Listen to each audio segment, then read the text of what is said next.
Okay guys, welcome back to another stream. Hope everyone is doing well this morning.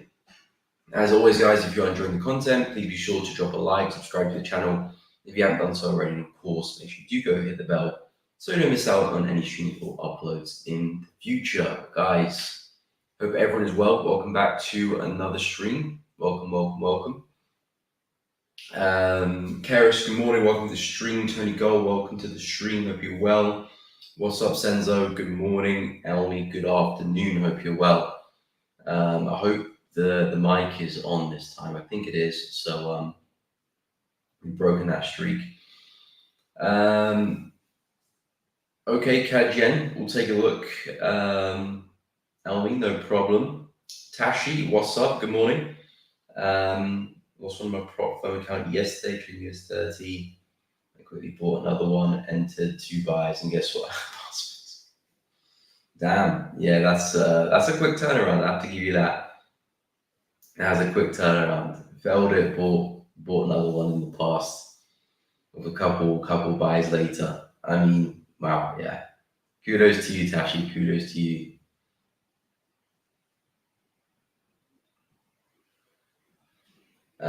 Senzo, okay, your USD will take a look as well. Greetings, Holy One, hope you're well. I know, tell me about it. Fell in the past instantly. Talk about a quick turnaround. Okay, we'll take a look at the yen pair. So I'm still holding on to pound yen. It isn't playing ball at the moment. I'll take a look at that in a moment. But in terms of CAD yen, we're still seeing price push higher slowly. I've marked out a couple of areas at the beginning of the week where I do think shorts look good. The first area didn't hold. We saw brief reaction at this 106.5 area. So brief reaction, but not much. Market reacted then later, broke through the level, kind of used that support there.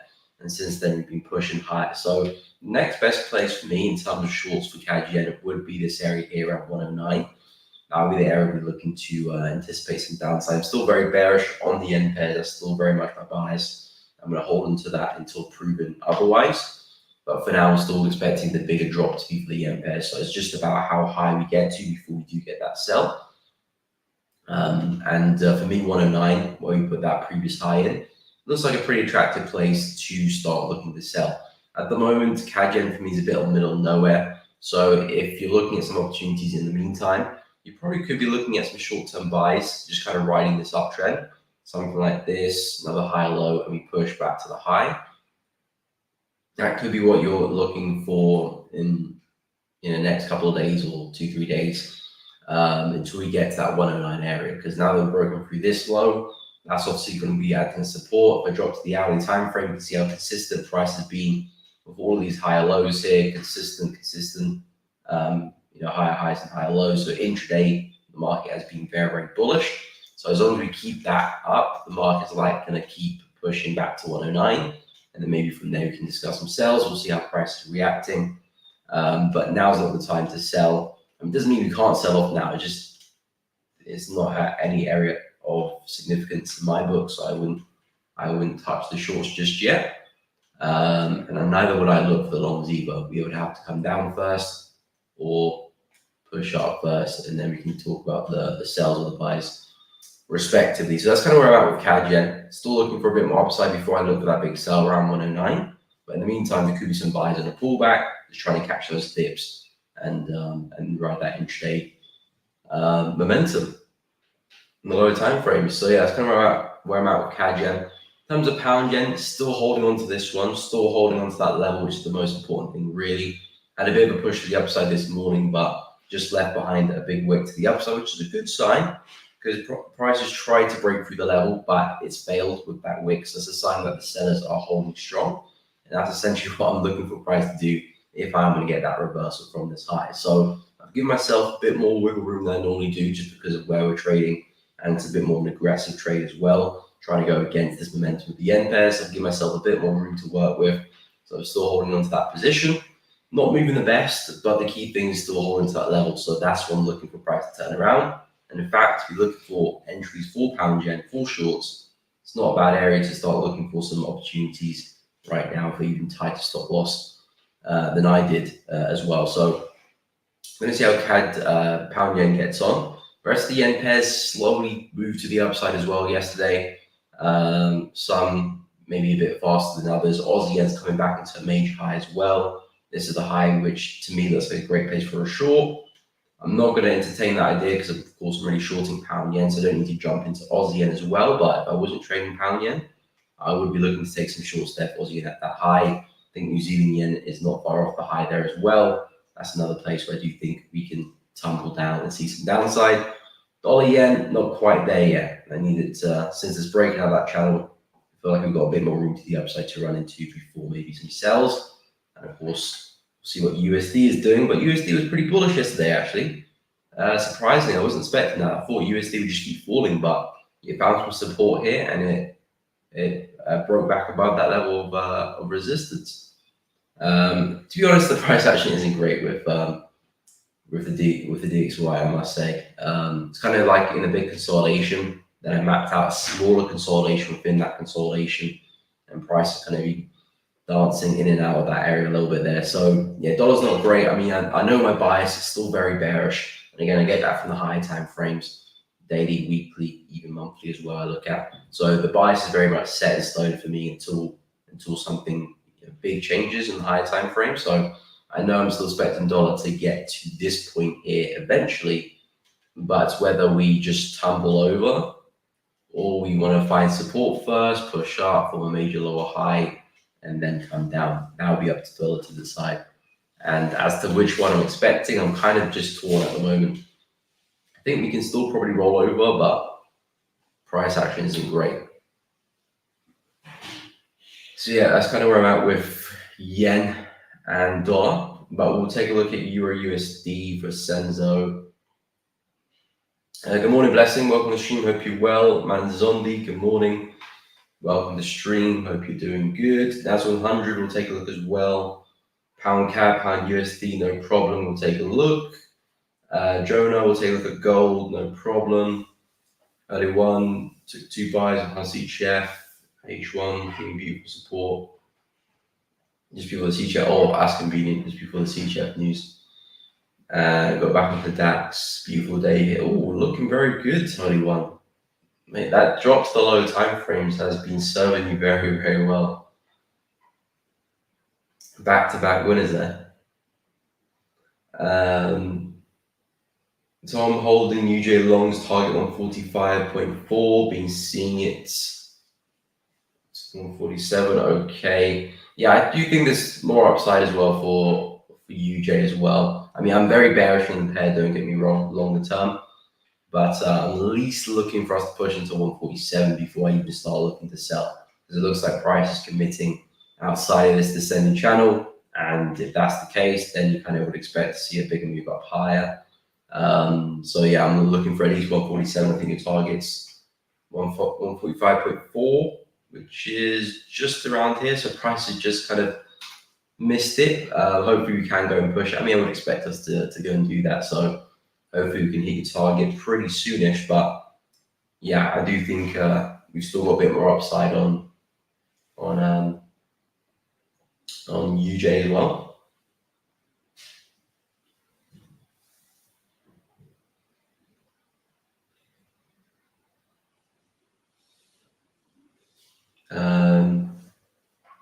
So one funded on the person, okay, got back in and the trade bet a lot better than I did 2 years ago, and the trade didn't fail. Yeah, I mean, that's the progression, man. That's the progression. And 2 years later from now, you'll probably be a lot wiser, a lot more experienced, and trade better than you are today as well.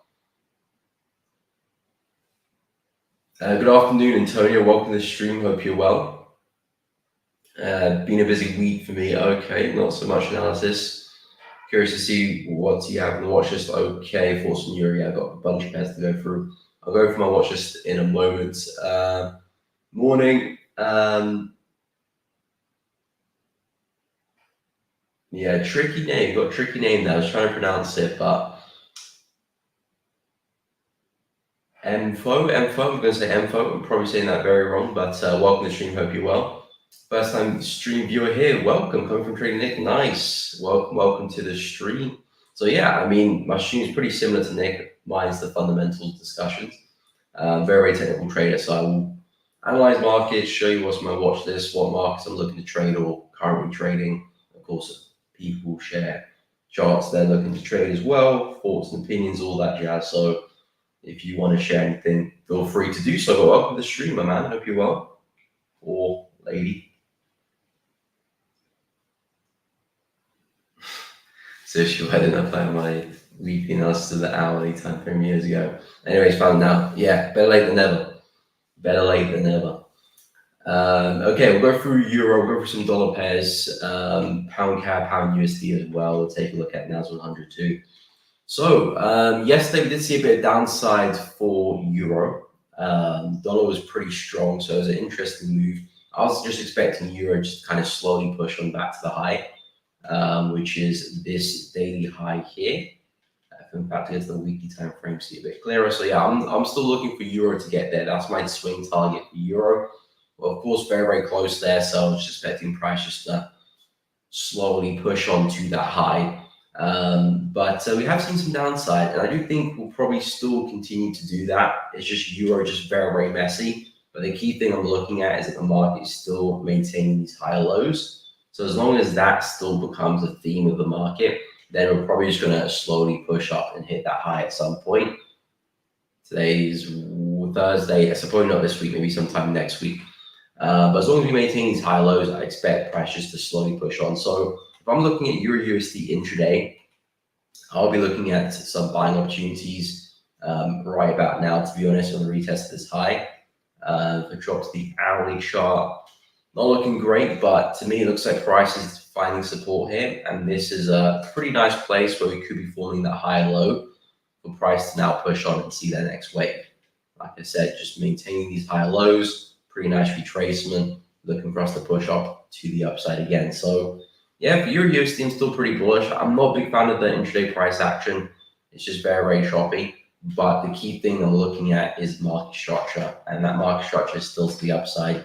We're still putting higher highs in. We're still putting higher lows. So as long as that maintains, I do think Euro is going to push the upside today or tomorrow, and probably eventually get back to that daily weekly high around 1.123. Probably sometime next week. But a move back to here probably could be done this week, Thursday, Friday. Yeah, that's a realistic target. So yeah, Euro USD, I do expect to see a push higher up. Again, from a swing bias, 4-hour time frame. My entries, these are the areas which I'm looking to find entries on. I don't think Euro is going to have such a big pullback to get there. If we do, great. I'll keep an eye out and look for some buys at 1.1 or 1.095. But realistically, I feel like we'll probably just keep pushing up in this kind of channel that the market just created now.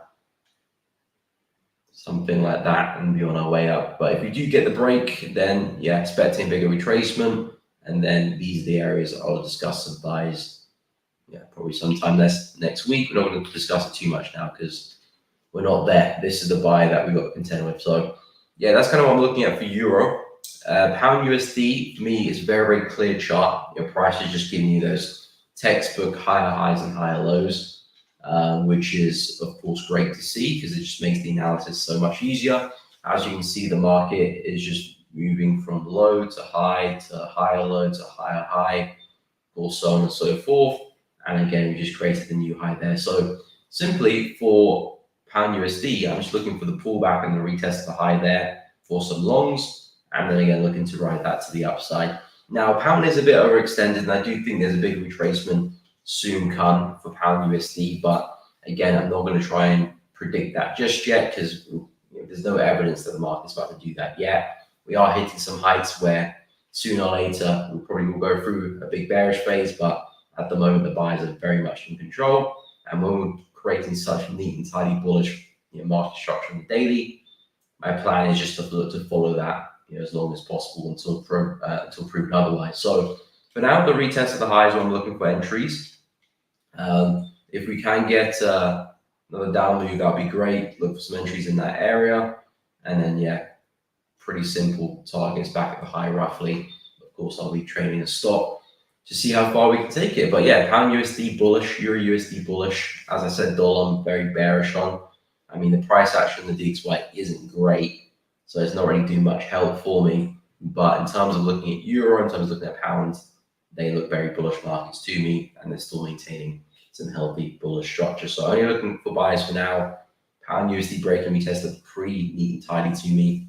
Should we get that, that would be an opportunity I would look to enter. Of course, I'll see how we get there, and then hopefully get some buys. Okay, so we'll go through NAS. What's up, Cable? Welcome to the stream. Hope you're well. Good morning, FX Wolf. Hope you're doing good. Good. Welcome. Hope everyone's doing good this Thursday morning. USD CAD, we'll add that to the list as well. No problemo. Looking short USD CAD. Retest the previous low that aligns with 0.6. Okay, we'll take a look at USD CAD in detail. Holy one, yes, you're right. With euro, can buy around this area. It's hovering. Okay, underneath that H150. Okay, so it's lining up with your H1 analysis. That's good to see. Morning, Ben. Welcome to the stream. Hope you're doing good. What's up with the sound? What's wrong with the sound? The sound not good? Let me check the audio.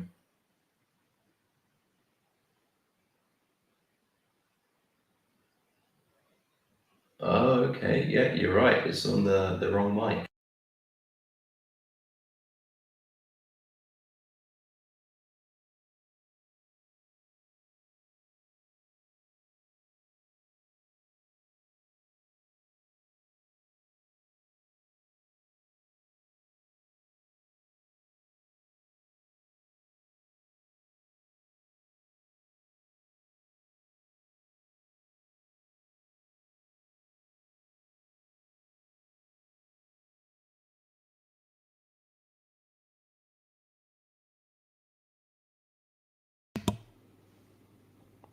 Hello.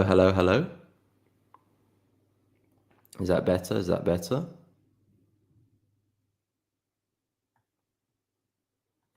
Can't hear you. Oh no, have I just lost sound? Yeah, I'm not really a tech genius here, but let me check.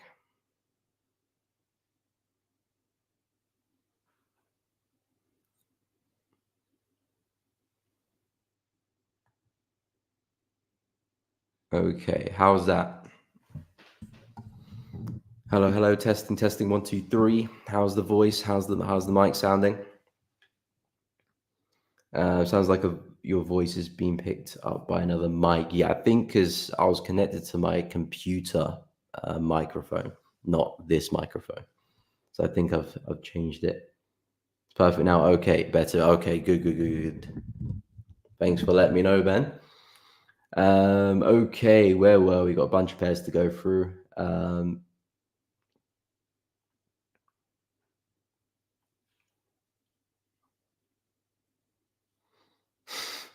That's a nice little disclaimer there, Holy One. Nice little disclaimer. Yeah, I mean, that's of course with kind of every technical tool: support, resistance, market structure, trend lines, moving averages, Fibonacci, whatever. You know, that's why I think moving averages, Fibonacci, you know, kind of the traditional methods of trading kind of get a bit of a bad name because okay, thanks for letting me know, guys. So yeah, I think that's where they kind of get the bad name because everyone looks at you know, those traditional methods of analysis, and if they kind of use them solely by themselves, like if you only use a fib or only use a moving average, then yeah, it's probably not going to benefit you so much. You're going to, you know, you need a bit more information than that because again, we're competing against everyone in the markets here, big players, small players, AI as well. So you have to be accurate.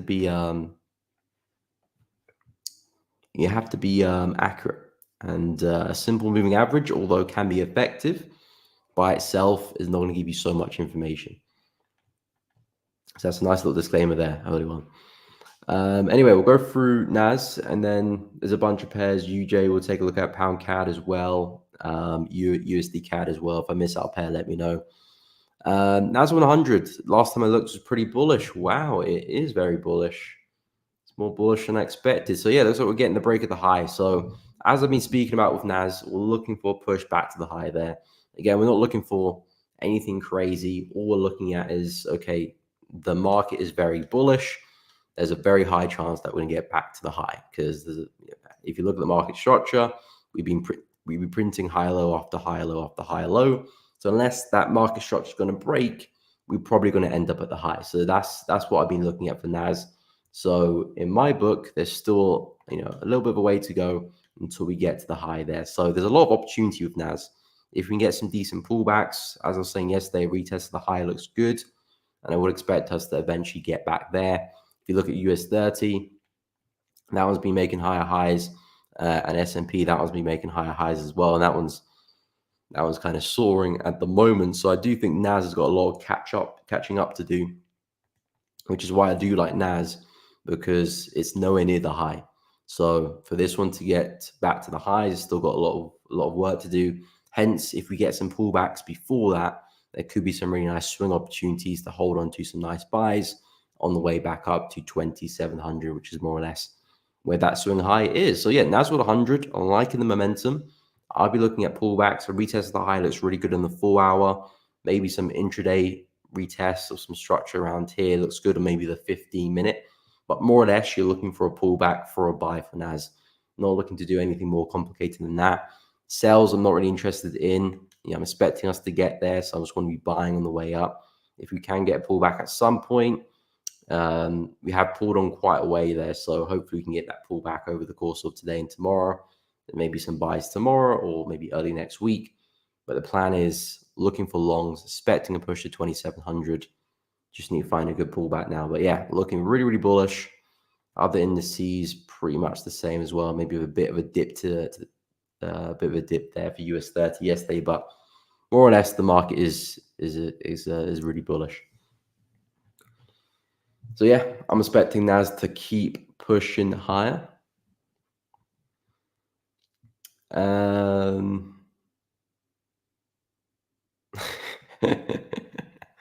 Good job you're trading on IT support. That is very true, because there's not much support I can provide. I'm afraid there's not much support I can provide. Okay, so we'll go take a look at pound CADs, and we'll take a look at UJ and dollar CAD as well. We'll go through. Did I go for euro? I think I did go for euro. I'll go for my watch list as well, because someone asked about that.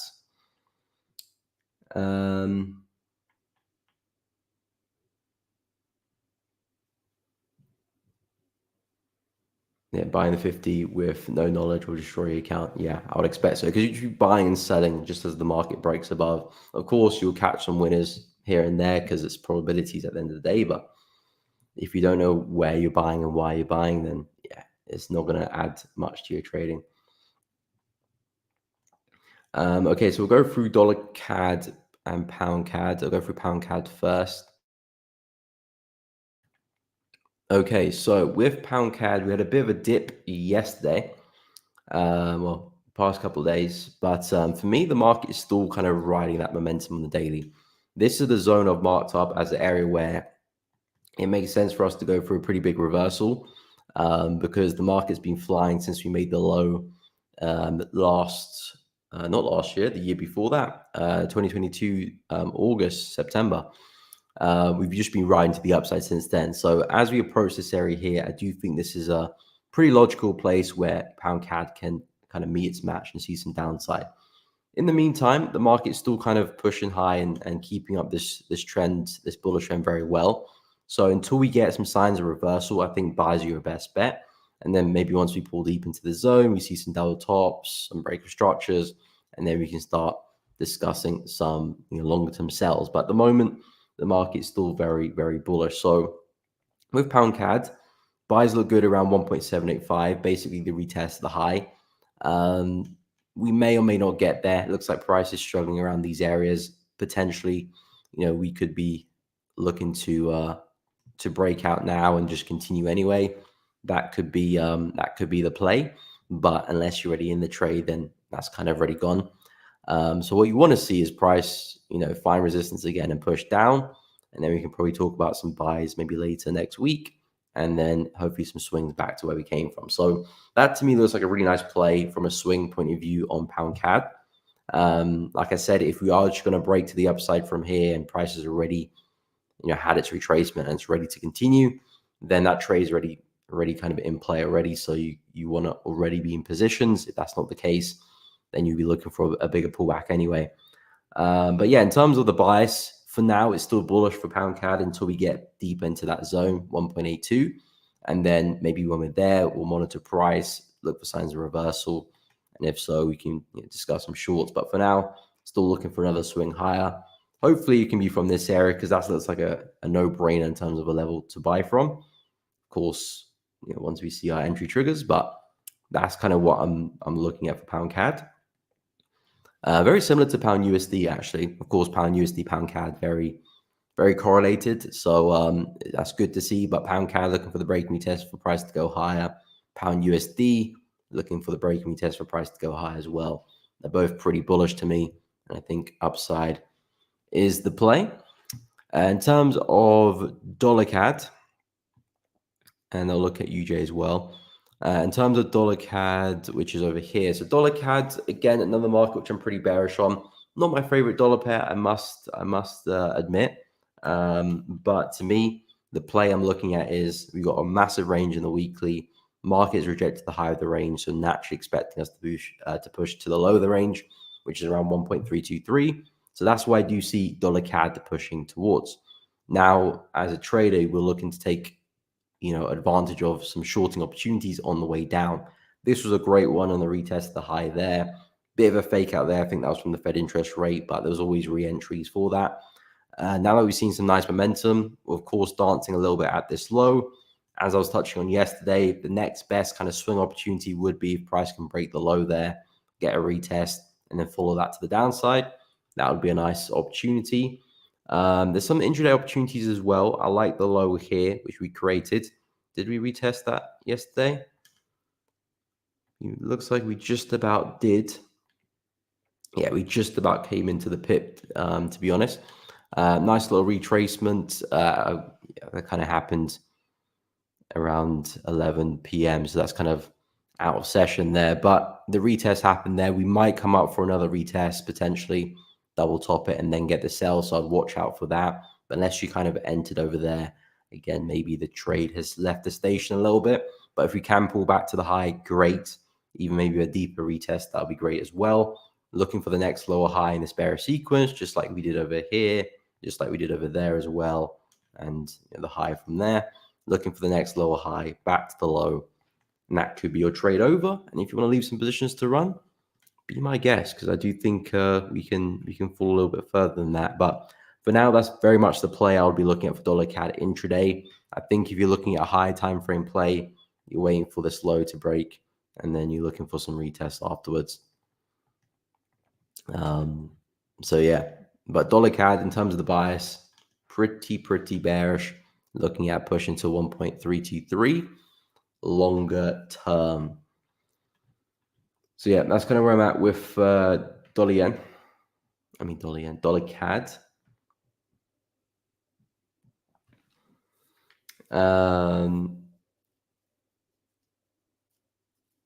Okay, we'll go through dollar yen next. Sell raw and pound yen strong buy because of the falling JPY index. There's a strong resistance level at the 198.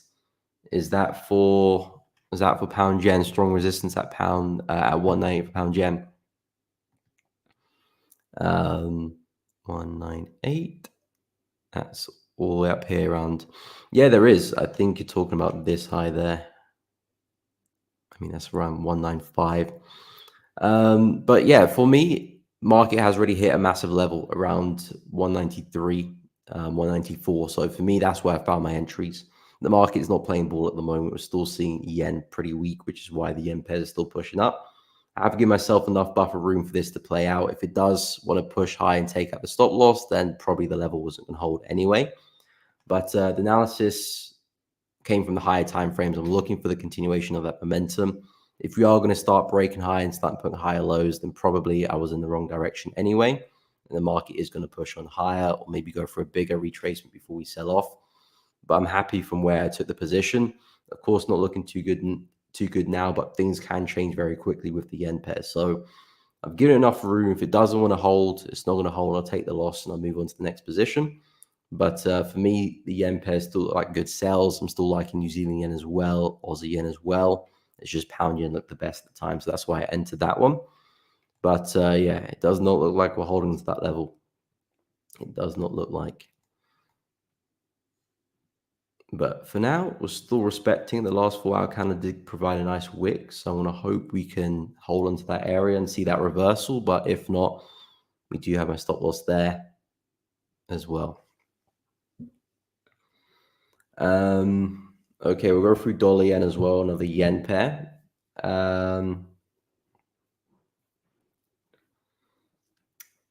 We'll take a look at the DAX. What's up, OP? Welcome to the stream. Hope you're well. I don't know if I already said hello to you. Simbonello, you've entered GJ. Is that a sell as well at the high?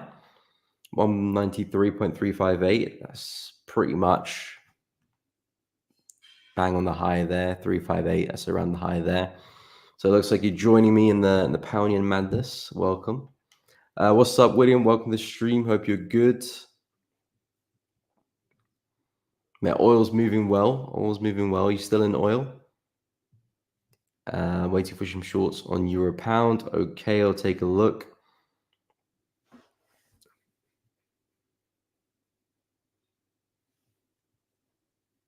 Okay, GJ, still waiting. It must come to the 4 hour 50. Okay, before I enter. So a long way away. Where is the 4 hour 50? Is that the 50? That is, stop to the 4 hour. Okay, yeah. That is a very, very long way away. We're nowhere near the 50. So you need price to close below there before you can enter the shorts. So yeah, we are well away from the 50. Not far from the daily, which was slightly breaking through, but the 4 hour, we're definitely miles away. How's the 50 in relation to other yen pairs? I assume probably far away as well because we just had that big push up. Yeah, they're all very, very above it. So yeah, if you're going to wait for that, we're going to have to do a lot of downside before we can see that, or at least slowing down anyway, and wait for the 50 to catch up.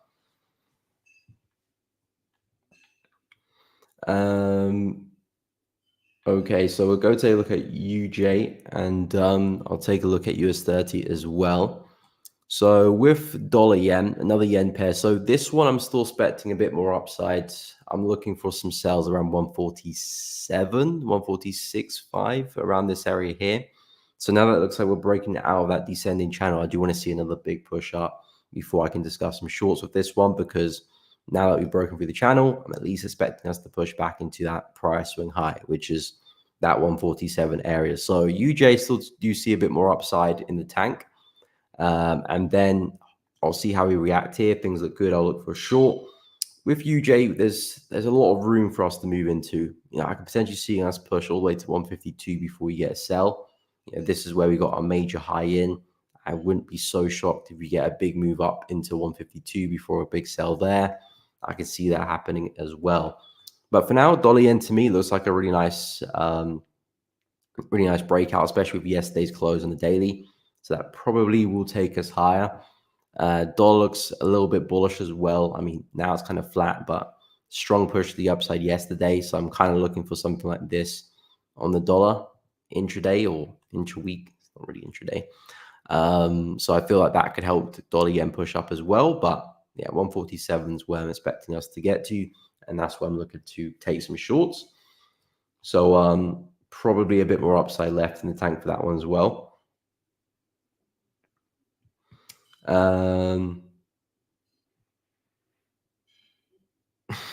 You in sales? Yeah, I'm in on buys and UJ on GJ.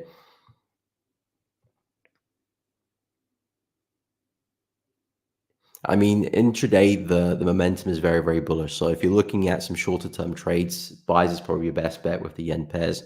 as I was discussing with CAD, Gen, and UJ as well, momentum is still pretty bullish, but because of where we're trading at the high, that for me is bearish territory. So I can only sell from these areas. But if you're looking for a shorter term trade, you're looking to ride that momentum, I can understand looking for buys in those conditions. But coming to that high, I can only look to sell. Okay, I'll go for US 30, then we'll take a look at Euro Pound as well. Yeah, exactly. All the yen pairs are way above. The H4 will give me perfect trades. Anything above that, I'm terrified. Yeah, I mean, again, it's a bit more of an aggressive trade, this pound yen sell, because effectively I'm looking to fade all that momentum and looking to call that top. So it's a bit more of an aggressive trade. And of course, waiting for the 50 would, of course, kind of sieve out those, sieve out those losses, which the trends are just going to go against you anyway. So waiting for the 50s, waiting for the market to kind of turn in your favor anyway. But yeah, from where we're trading, I'm expecting price to reverse from this high. I'm not expecting price to break through. If it does break through, then probably my analysis is in the wrong direction anyway. So for me, I'm at a great place, and if it does play out, the risk reward is worth the risk as well. But yeah, we are nowhere near the 50s on any of the end pairs. In terms of Euro Pound, so Euro Pound had a pretty Euro Pound drop pretty heavily on was it Monday? Yeah, big drop on Monday. That looks like a nice level around 0.838, which I mapped out yesterday as a nice place for a short. We didn't quite get there. Looks like price may have tapped into a lower time frame area here. We found support, I think, last week. But yeah, yesterday I was mentioning this area and the area slightly above around 0.84 as a nice place for a short. I still do see Euro Pound pushing down. I'm looking for 0.83, massive level on the daily, on the weekly and the monthly time frame. You can see this is where we had some massive reversals. That's where I do see price pushing towards. So yeah, I do expect to see downside and for us to go and hit that level eventually. So if we do push up, I'm expecting a lower high and I'm expecting sellers to take control again. So if we do push back into these levels, that's where I do expect to see those lower highs form.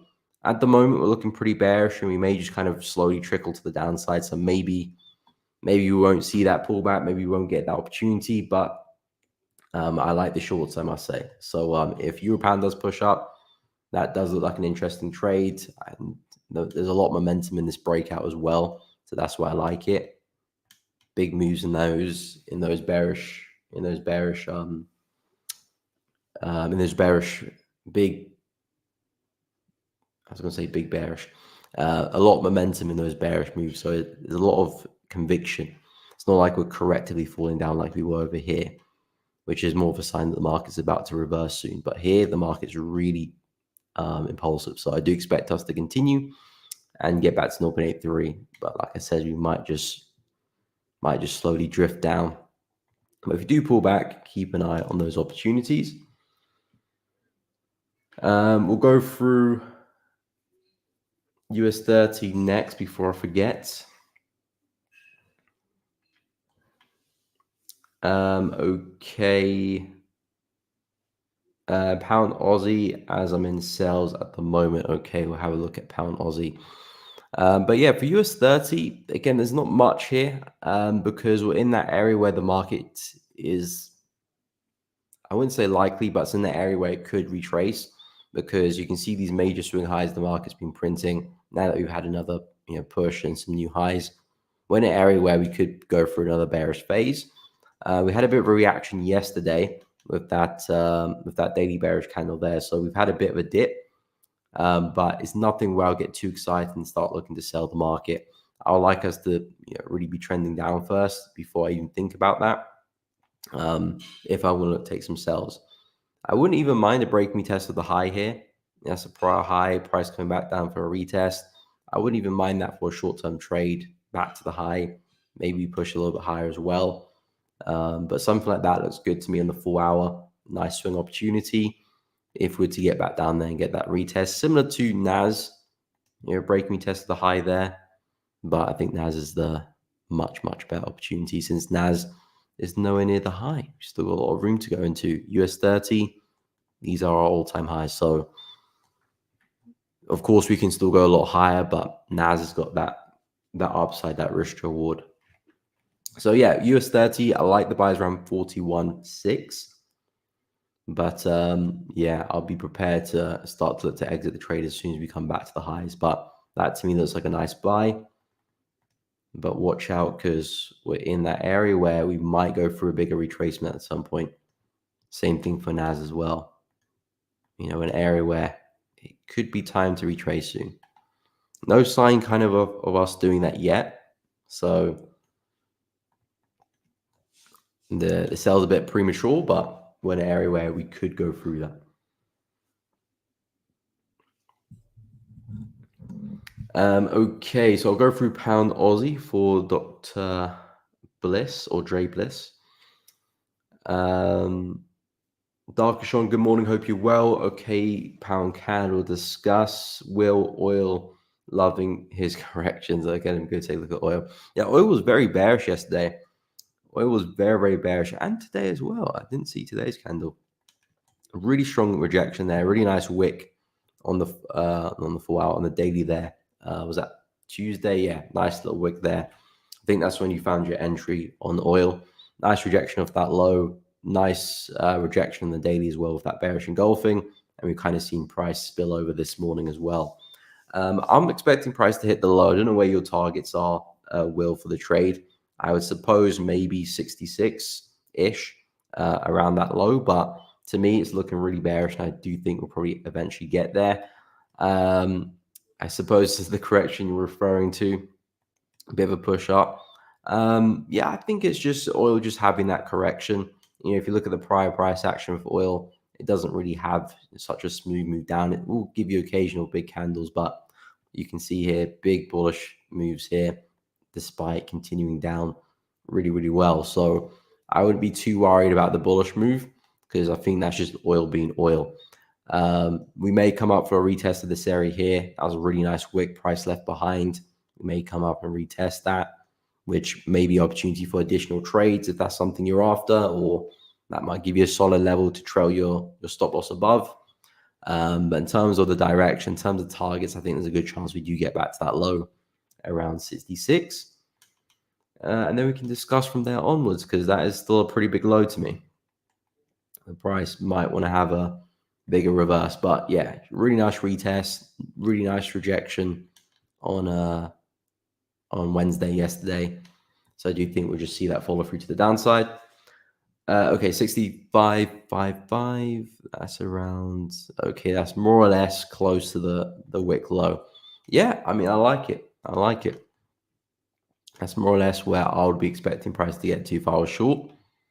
But as I said, we may come up for a retest a little bit, a bit of sideways price action. Then we might see price follow through after. But these two big bearish candles here, you know, that's really good. That's healthy momentum there. So yeah, more downside to come for oil, hopefully. But to be honest, I was expecting oil to kind of dance around a little bit longer before that move. I was expecting us to kind of retest that level for a couple of days and then possibly see the bearish momentum kick in, but no. Really bearish day yesterday. What's up, old golden bones? Welcome to the stream. Long time no see. Hope you're well. Welcome, welcome, welcome. Simbanello, I like GU as well, but I'm avoiding it because of USD news today. Okay, fair enough. Might mess up the trade. That's why I took GJ. Fair enough. I mean, again, if you're not looking to try and you know, get intertwined with news, you know, avoiding it is always yeah, it makes sense, especially if you're in the low time frames as well and you're using tighter stop losses. Then avoiding news is sometimes your best, well, most of the time your best bet, especially the big news events like CPIs and interest rates, because those will definitely affect those trades. Let me see the news we have today. So yeah, we've got jobless claims at 1:30. We've got GDP at 1:30 as well. So yeah, you're right. USD will be affected by those news events. We had Swiss interest rate earlier today, which came out as expected at 1%. And then we've got a Fed speech from Jerome Powell. When is that?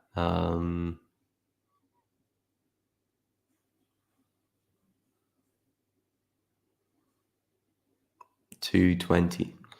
So yeah, looking to try and trade around the news makes sense, especially in the lower time frame. So I do not knock you for that.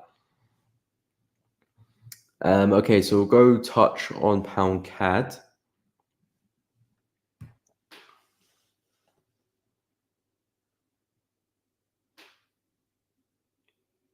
Okay, avoiding trades now, not giving any profits back to the market. So I'll wait till, yeah, makes sense. I mean, again, trading is all about kind of, taking profits from the market, giving a little bit back, taking profits from the market, giving a little bit back. And that's, of course, how you get that equity curve of slowly going up like this. But of course, you do have those dips down. And the aim of the game is not to give as much back as much as you make. The less you give back, the better. And I think a lot of it is down to just kind of self-management as well, because it's very easy to get caught up in trading, especially if you're doing really poorly, you want to make it back, or even if you're doing really well, because you kind of get that confidence going, and sometimes you become overly confident, and then you just take silly trades because you're just too overly confident, and you give back some of your gains as well. So sometimes just sitting on your hands after a good period or a bad period can help kind of slow that help you not give back so much to the market, and then you can go again and get back into a nice flow of things. But even when you're doing well, sometimes sit on your hands and just making sure that you stay level-headed can be a really good way of looking at it. The same thing when you're not doing too well as well, because either way you can be tilted. Okay, so we'll discuss GA before I forget. Remember to check it on my GA trade. Okay. Do you have an entry? Do you want to share an entry for that? If you want to, feel free. But I'll go have a look at GA next, and I'll go through pound CAD as well. OP. Any trades you're interested in, Miko? Yeah, I'm currently in pound yen at the moment, but it's not moving too well. I'm in some shorts from 190. I need to go check 190 something, but I'm more or less trying to expect price to hold the high in reverse. But pound yen is a little bit too bullish at the moment, but it can still turn around. The key thing, it hasn't broken through the level yet, so the trade is still at play. I'll go through that in a moment.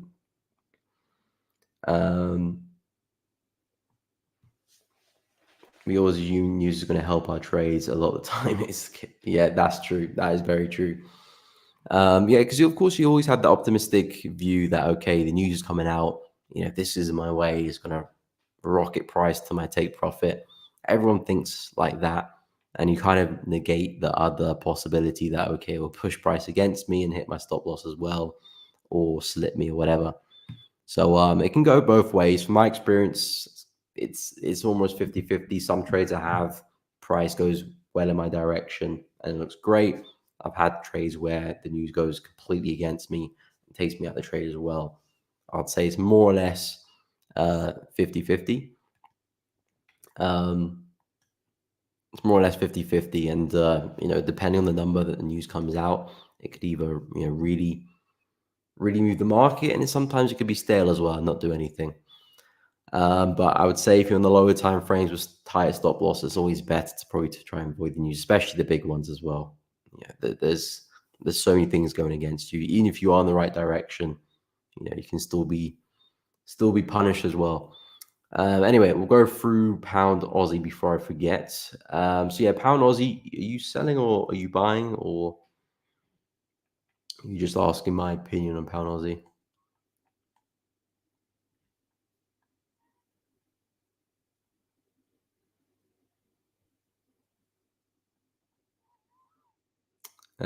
Okay, you're in a sell at the moment. Okay.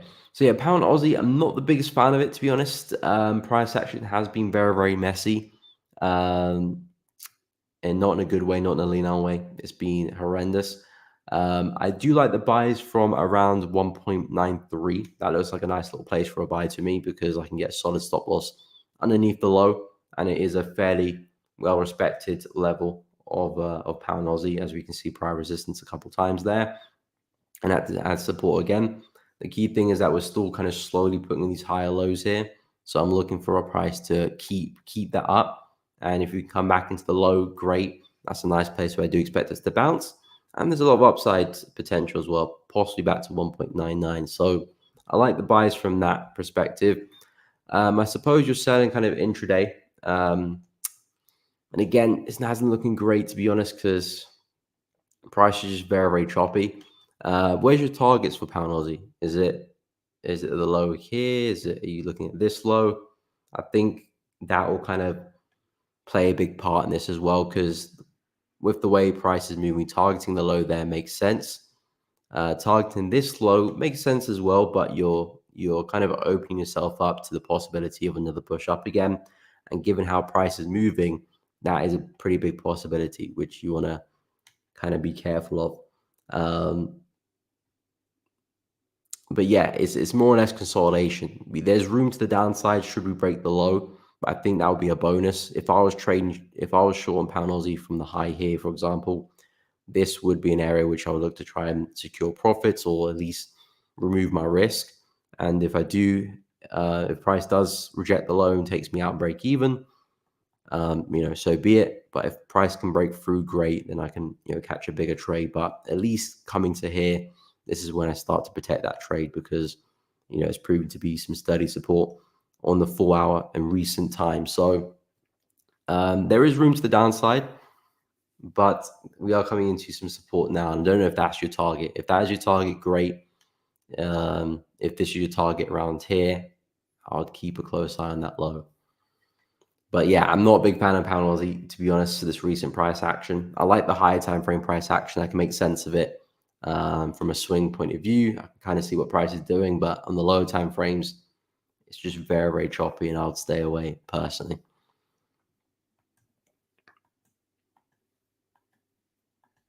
Pound entity isn't much greater as well, because when price is very choppy and looking kind of all over the shop, I try to stay away, because I know I won't be able to find my better entries in those conditions.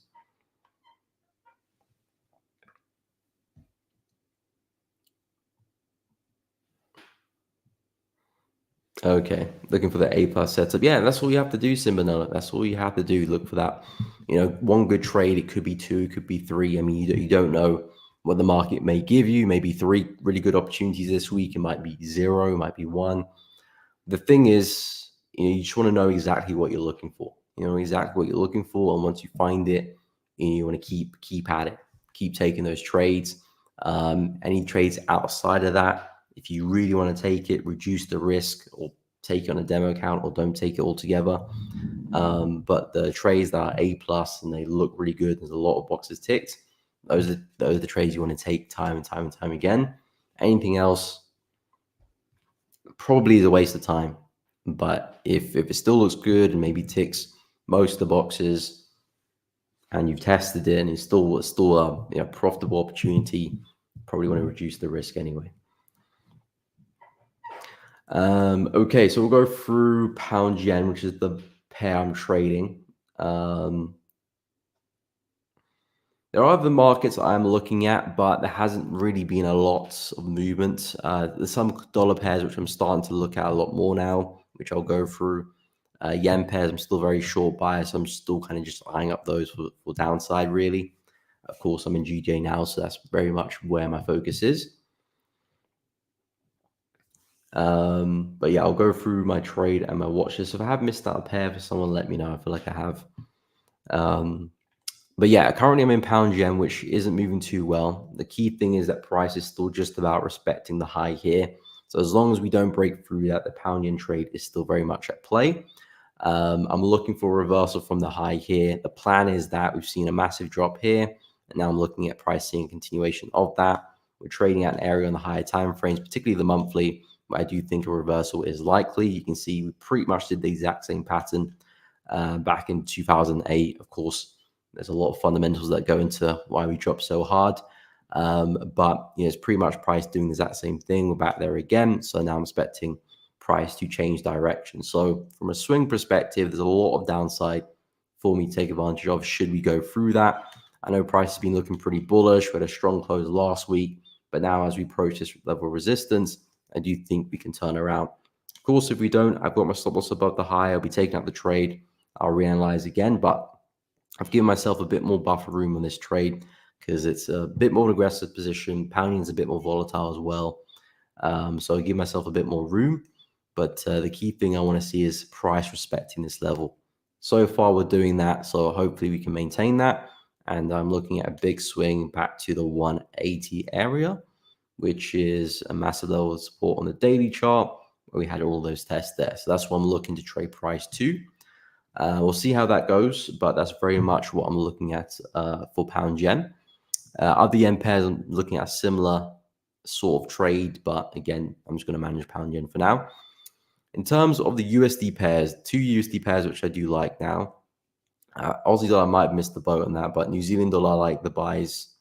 Where is it? There we go. New Zealand dollar, I like the buys on the retest of this zone here if we can get it. 0.62, that's kind of where I'm looking for the buys, because now I'm looking at this as a big double bottom. Price is breaking structure with a higher high, higher low, again a higher high. So my plan is to look for a higher low now somewhere within this swing, and look to try and find that next higher low, take it back to where we came from, 0.635, but more importantly, all the way up here.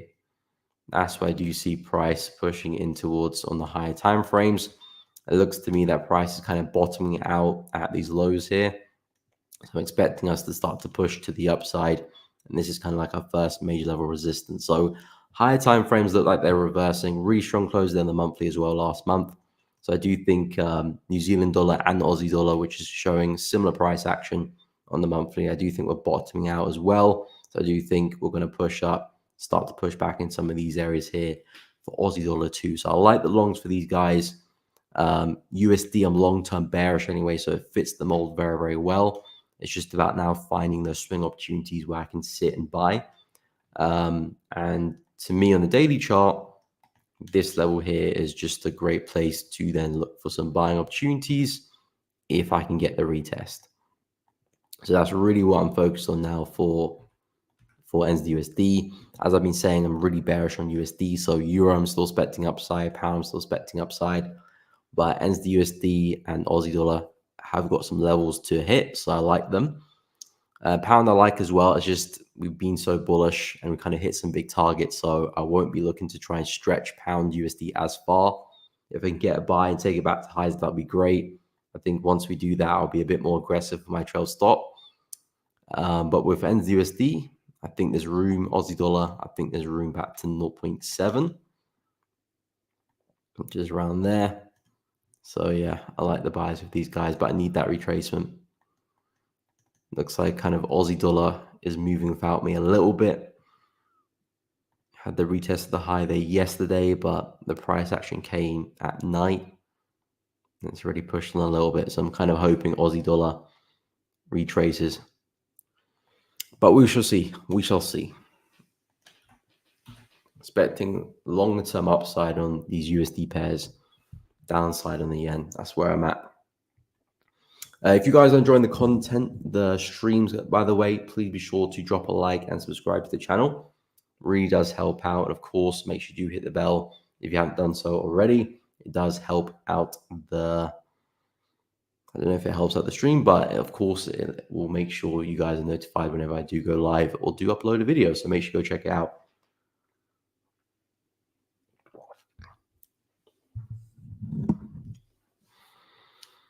Okay, gold. I was supposed to look at gold ages ago. I will take a look at gold. Pound CAD, I was supposed to look at that one a while ago as well.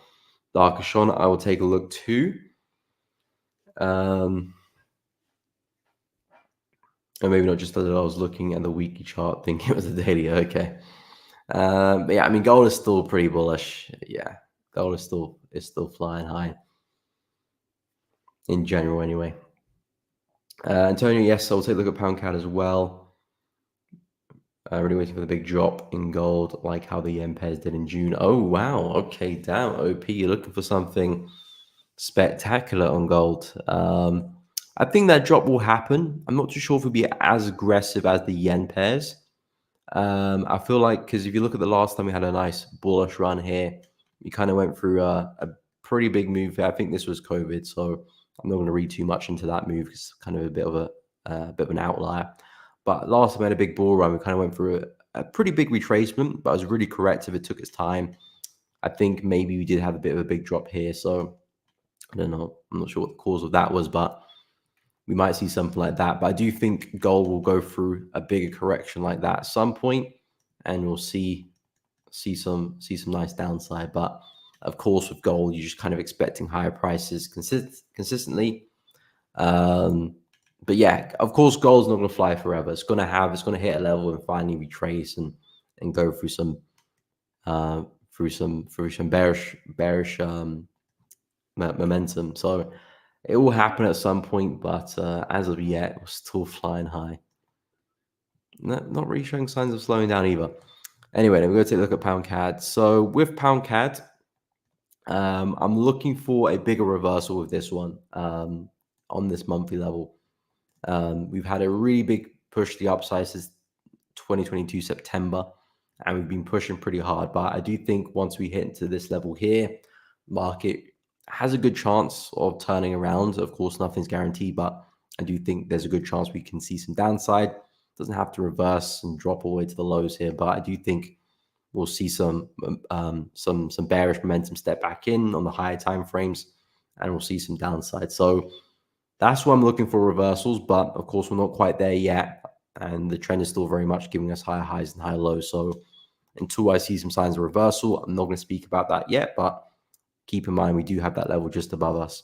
For now, pound CAD is still pretty consistent with these higher lows, low, high, higher low, higher high, higher low, and again another higher high. So for me, a really nice textbook opportunity would just be the retest of this level here. So a retest of the prior highs, looking for the higher low, taking it back to the high would be my plan. We're looking a tad bullish on the lower time frame, so I'm wondering if pound CAD has already seen enough retracement and it's kind of ready to push to the upside. That could be the case, but for me, I do want price to retrace a little bit further, come back and retest the high there, and then look for some opportunities on the back of that. That would be my preferred opportunity, and something like that is something I will look to take with pound CAD because I like the risk reward as well back to the high, and we can see how far we can take it. But yeah, high time frames still look pretty bullish to me. I'll only be looking at buys so far.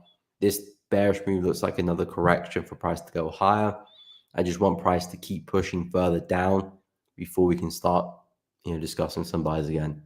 It looks like there's some areas here on the left which price is dancing around, but I'm not interested in the longs just yet. So yeah, with pound CAD, I want to see a bigger retracement, find some buys around 1.785, and then see if we can take it all the way back to 1.81 eventually.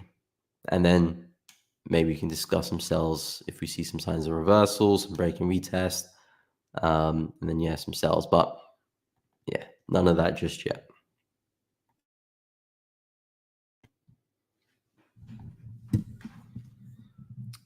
So yeah, that's kind of where I'm at with pound CAD. Let me know what you guys are looking at for that one. Okay. Rusty, who'd you learn your strategy from, if you don't mind answering? Well, it's not necessarily one person. I said kind of multiple things I've looked at and taken from different people. Again, in terms of my strategies, it's built around market structure and support and resistance, which are things you can learn from any trader really. But yeah, I wouldn't say I've copied someone's strategies. Just I've learned different concepts from people and kind of put them together. And through my experience through trading, I've kind of shaped and molded the strategy. So I'm not trading a unique strategy, but I wouldn't say there's one person I'm just kind of copying or particularly trading their methods. But again, there's different styles of the same thing really. Ben, gold can have a pullback towards the end of the year, hopefully, before another melt up next year when we go into a global recession. Yeah. I mean, that will be an interesting because it's kind of already in that kind of recession, but hasn't kind of kicked in yet. But yeah, gold will be very interesting in the next few years. I think we can see some really big prices from gold. I think a lot of people at the start of the year were talking about gold to 3K by the end of the year. I think that's a bit far fetched. I'm not too sure we'll see gold push to 3K by the end of the year. I mean, well, I was about to say we're already in September. We are, but we're almost in October actually. So we've only got about October, November, December. Only got 3 months left. Unless gold go through something crazy, I don't see us getting to 3K. But I do expect us at some point to be trading at 3K in the next year. To be honest, I think by 2025 we probably will be there.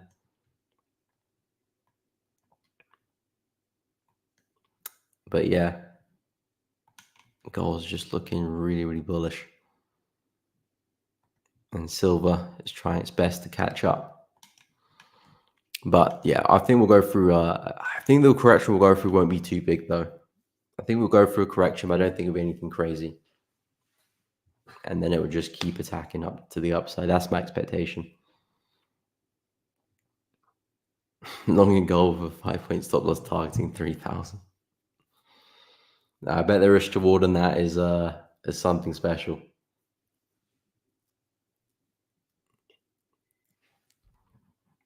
No problem, Rusty. Happy to help. Pound JPY, any view? Yes, I do have a view. I'm actually shorting pound yen, so that's my view at the moment. Pretty bearish. And Keba, what's up? Welcome to the stream. Okay, you did sell gold. Okay, you're a braver person than me. Holding gold sell 26.68. Okay, let's have a look. See, let me drop to the hourly. So 26.68. 26.68. That's around there-ish. Stop loss 26.74. That's around there-ish. And target 26.61 is your first take profit, I assume, which is around there, and 26.56, which is about there. So you're not looking for anything crazy. Again, with shorts with gold, it's obviously going to be more difficult because the market's just so bullish. But there is money to be made on the downside because, of course, you can look at price. You can see these bearish candles here. So the market doesn't just move in one straight line to the upside. It will have a push, a pullback, a push, a pullback. Of course, it's just how far that pullback will be. In these conditions, the market's not going to pull back much because it's just so bullish. But there is opportunity. There is slight downside. The key thing, the key takeaway is not to be too optimistic with your targets because you probably will see some downside at some point because the market needs a breather, but it's going to find that support pretty quickly and continue higher like we've been seeing. So I think the targets are pretty safe. You're not looking for anything crazy here. Back to this area here, and you're looking for the area just underneath. So I think it's realistic. Stop losses are in a fairly nice place, above the high for a bit of wiggle room as well. So you're given that trade room to breathe.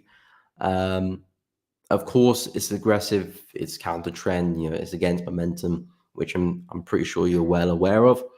I think that's the only kind of real disadvantage about the trade is that momentum is very much against you. But should we respect the high? That's a reasonable area where we could push into. So I don't not like the trade. It's just in current conditions, selling is always going to be very difficult, and you want to be aggressive with your with managing the trade. You want to be out pretty quickly, and I think your targets look pretty reasonable as well. So yeah, best luck that position. The market's really bullish, so that's definitely going against you. But if we are going to retrace again, then respect the high. think your targets are pretty realistic for us to push into. So yeah, hopefully we can see some downside, but yeah, if gold's going to break and take the high out, then yeah, we're going to keep pushing. As long as you're not betting the farm on the position, you're managing your risk, then, there's not much else to say apart from that. But yeah, it's an aggressive trade, but I like your take profits because some people would have those shorts, but then it'll be targeting a move all the way down here. Not to say that we can't go for retracement down there, but look how bullish the market is. The probability of price seeing that and you catching it on the dime is just very, very slim. So that's where it becomes kind of illogical. But you take profits on pretty sensible areas, I'd say.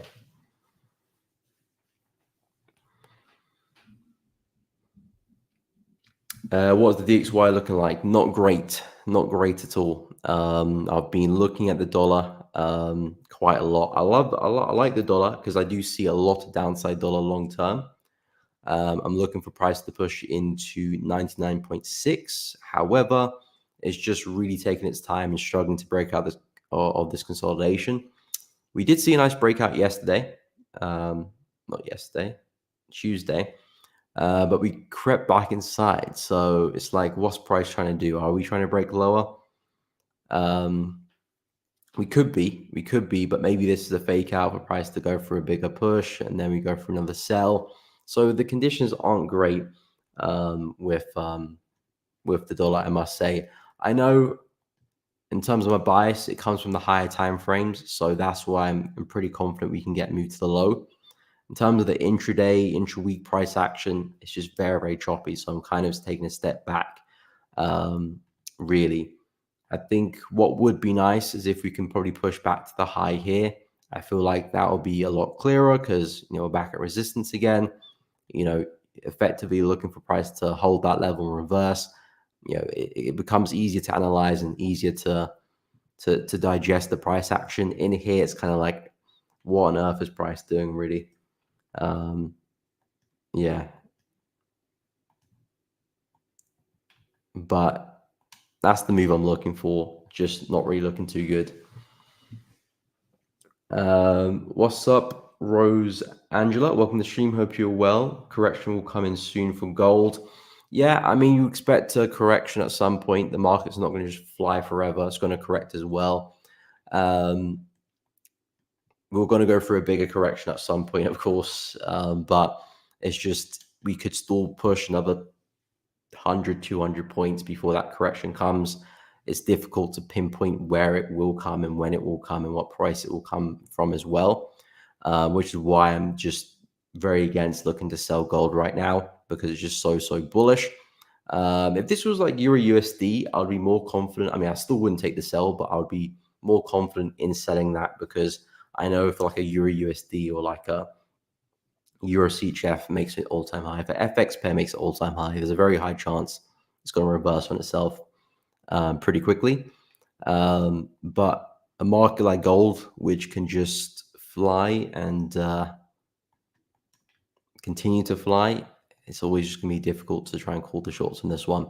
I agree. A retracement is on the horizon, but difficult to call where it will happen and what price it will happen from. Because it's not like I can look to the left and spot some key structure because there isn't any. I'm going to keep an eye on 2700. That's a pretty big psychological level for us. Maybe you might see some reactions around there, but it's anyone's guess really for me.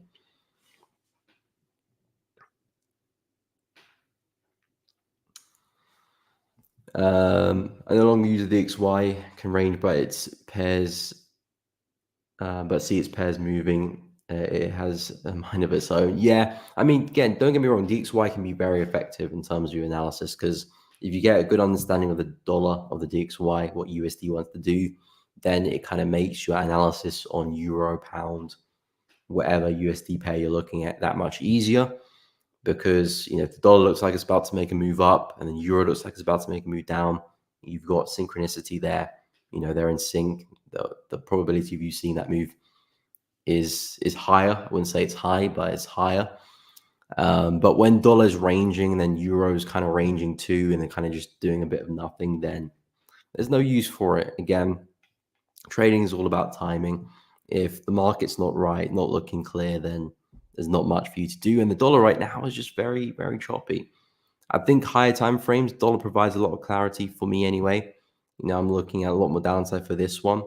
So I know what I'm looking at in the higher time frames, but as I've said, intra-week, intraday, it's very, very choppy, and I don't think it provides much help with the other dollar pairs. I think pound USD looks really clear. You can see the pound USD market highs, market lows, clear high highs and high lows. So the price action is straightforward here.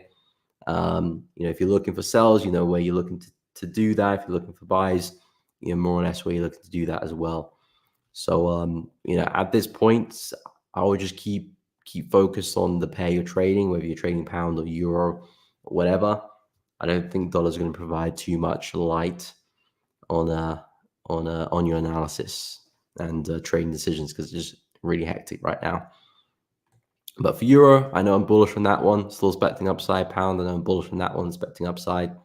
New Zealand dollar, I know I'm bullish on that one, expecting upside too. This is what I'm looking to buy from. USD CAD, I'm pretty bearish on USD CAD, expecting a push down as well. So again, all in favor of USD weakness. Dollar CHF, I don't really have too much to say about dollar CHF. This one kind of looks like DXY itself, to be honest, because it's ranging as well.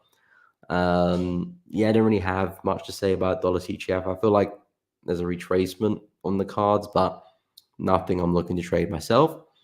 Aussie dollar, I like the buys for this one, but it's already gone. It's already kind of in full flow. Gold, of course, gold's gold, and silver is silver as well. So to me, it just looks like the USD can probably keep falling longer term. Maybe you might see some retracement at some point. We do have some news this afternoon, which could be the catalyst for that, but I'm not really interested. The DXY looks very, very choppy. It's just been ranging for the past month, really. Hasn't done much at all. Dollar CHF, okay, you're in a sell. We'll take a look on the H4 as well. So yeah, as I said, dollar CHF is probably the only dollar pair which I don't really like. Price action is ranging. When the markets are ranged like this, I do want to stay away. I'm not a big fan of trying to trade it. So you've got your sell around 0.848. 20, so that's more or less around there-ish. Not exact, but more or less the same. Stop loss 0.849. 849. Don't know why I went so high. Okay, that's a pretty tight stop loss there. 849.70. Yeah, still pretty tight though. And your target 0.845. Okay, around there-ish. So have you just entered? Or entered a while ago? I mean, you should be in some profit now. So things are looking pretty good there with that bearish candle there. I have to say you're braver trader than I am, because when conditions are looking like this, I stay well away from. I do not want to be trading market conditions that look like this. If I am trading something that looks like this, it's because I'm shorting right at the top and buying right at the bottom, so I can get some safe stop losses, above price or below price, above the chaos or below the chaos, essentially. But finding trades in here just become such a headache, really, from my experience anyway. Momentum's looking pretty good, but we have left wicks before, so I'd watch out for that. But we're not too far away from your target, probably more or less halfway there. I think risk reward is looking pretty good, looking like a 1 to 3, maybe close around there. So the risk reward I can't knock either. Yeah, I mean, it's playing out well. There's not much more I could have said about that. I mean, if I was looking to trade this, I would want to kind of move all of this just a little bit higher up, something like that. If I can get some entries around there, stop loss above the wicks, and then targets wherever, maybe down at the low here. So that would be something that I can really get behind, because the entry's in a nice place. You have that resistance level where all those wicks have collected, stop losses above them. Of course, I'm not saying that stop loss is untouchable, but at least price is going to have to work a little bit harder to tag me out that trade, because I have to break all those wicks, or at least wick past them. And then targets, you're aiming more or less at the low of the range as well, which is, if the market is going to respect the high, you would expect us to push to the low there as well. So that's kind of what I would be looking at.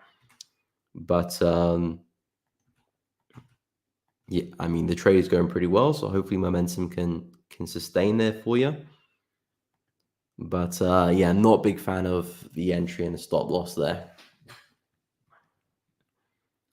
And that's just because of the conditions. If we were trending, yes, but market is finding it really, really hard.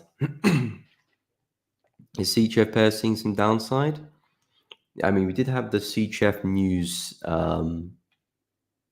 this morning. Euro CHF seeing some downside, CAD a little bit, pound seeing some downside, Aussie seeing a little bit there as well, New Zealand a little bit there too.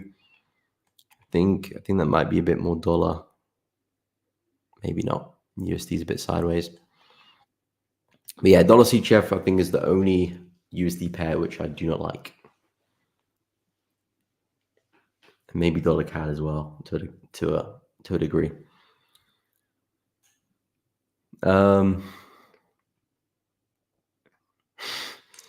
Missed the euro pound sell 9 hours ago. 9 hours ago would be like 2 a.m. in the morning. I do not blame you for missing that sell. Did you not set the alarm, or did you oversleep the alarm, or didn't hear the alarm? But I'm pretty sure euro pound did sell off, didn't it? Yeah, it is selling off. It is selling off. Looking pretty good as well. But yeah, that would have been around 2 a.m. if you missed the alarm 9 hours ago.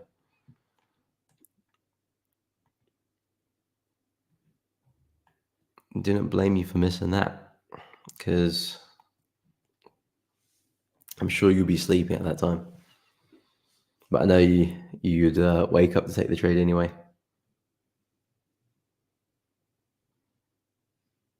Okay. Two trades at 12 a.m. then put the phone in silent. Mate, you catch up on your sleep, mate. Catch up on your sleep. You'll be doing very well in the market. So I'm sure you can miss out on a euro pound trade and not worry too much about it.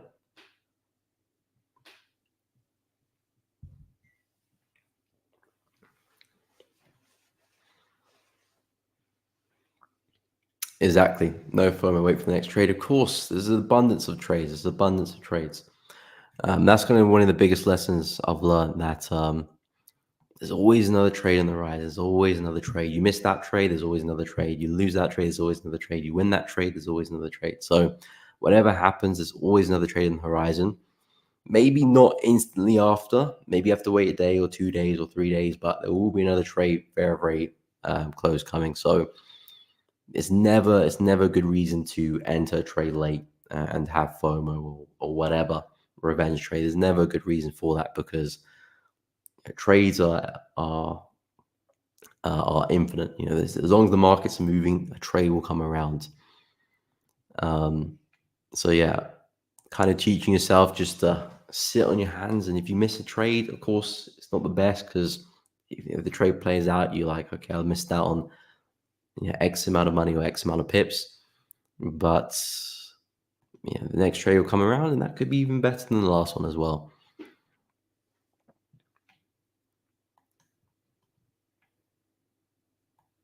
So yeah, always focus on the next trade. Wow, these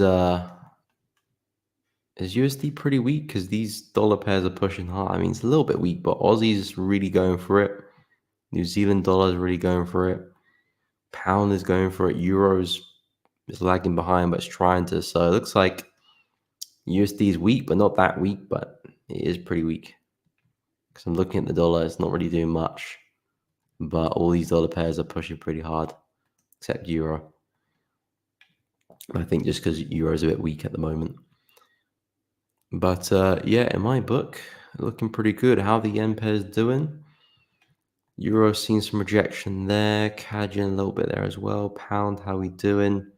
Just about holding on to that level. But I mean, the wicks are good, but I still need a long way to go to see this reverse away from that level. New Zealand yen, I'm kind of still looking for a bit more upside anyway for this one to push into the high hit 91.5.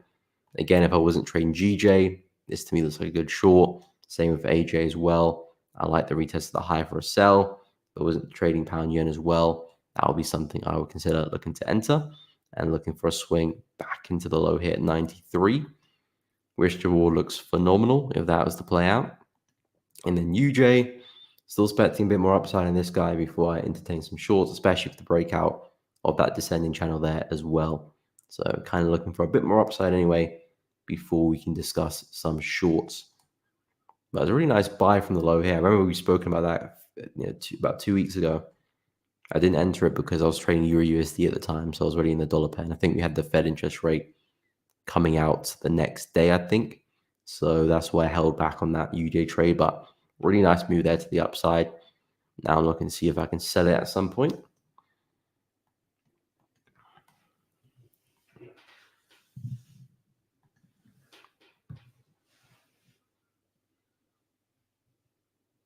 And that's a very good point. The market has been around for 100 years. Don't worry about missing a trade.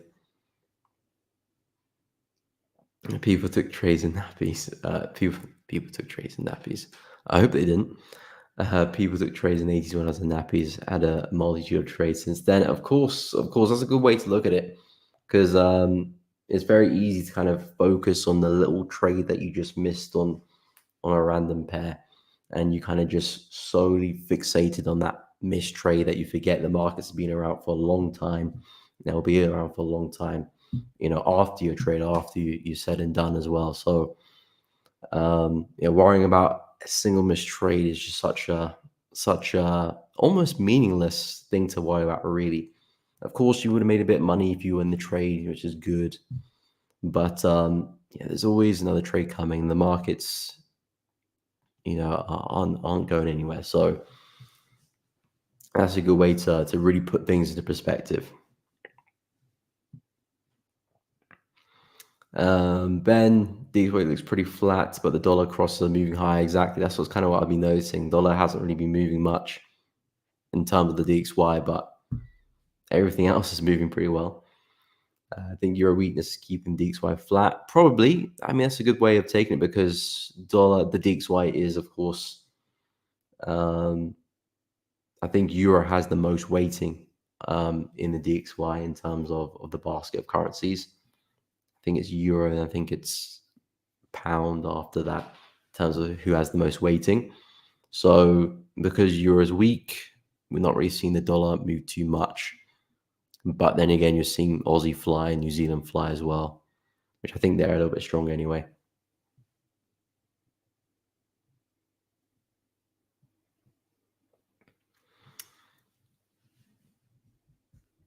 Still looking for pound CHF shorts, but price is not playing ball at the moment. Okay, we'll go take a look at pound CHF. It's still holding on to that same level.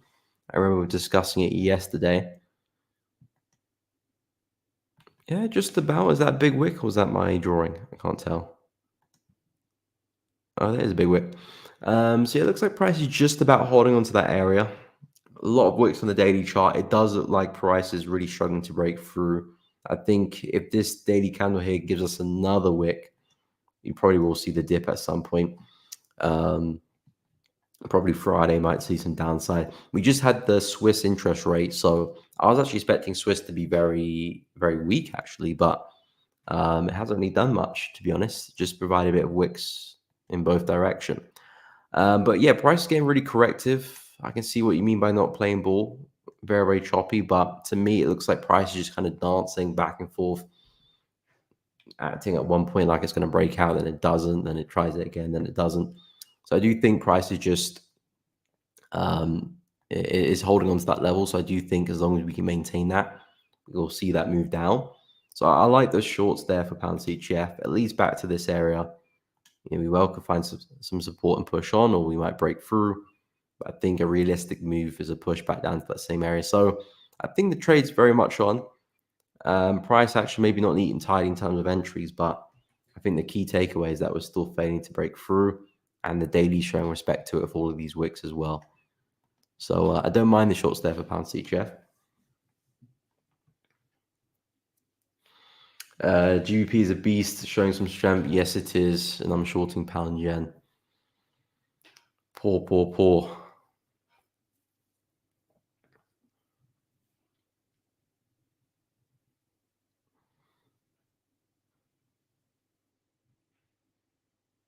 That's very true. That's a good point as well, Ben. Quickest way to burn yourself out is by trying to be bold in every move. That's a very good take as well.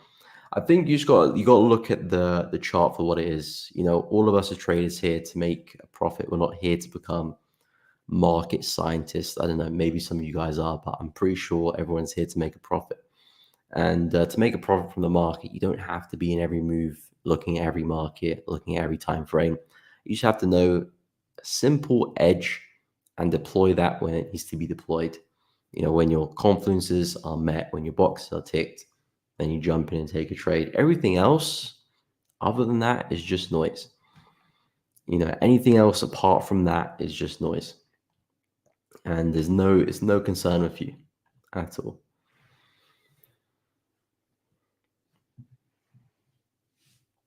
What's up, Jonah? Welcome to the stream. Hope you well. I'm pretty sure I said hello to you earlier, but welcome. Hope you're good. Gold just made a new high again, has it? Yes, it has. Yeah, gold is just very bullish. It's just very bullish. There's not much more that needs to be said than that. Yesterday, I was discussing this area here. Around 2640 is a nice place for a retest for a buy. Looks like price kind of just formed support around the 2650 area, and now is using that to continue. I think if we maintain that, that becomes a nice area for a buy as well, and then so on and so forth. Because at the moment, gold is not giving any signs of slowing down. Of course, it's pretty overextended, and you do expect the retracement to happen at some point, 100%. But in terms of you looking at the current PA, the current price action, there is no signs of slowing down, really. It's just kind of healthy push, pullback, push, pullback. So, yeah, if gold can make another strong move to the high, this now becomes a nice area to look out for some buys and some more continuations. But yeah, gold has just pinched the high there. Looking very, very bullish.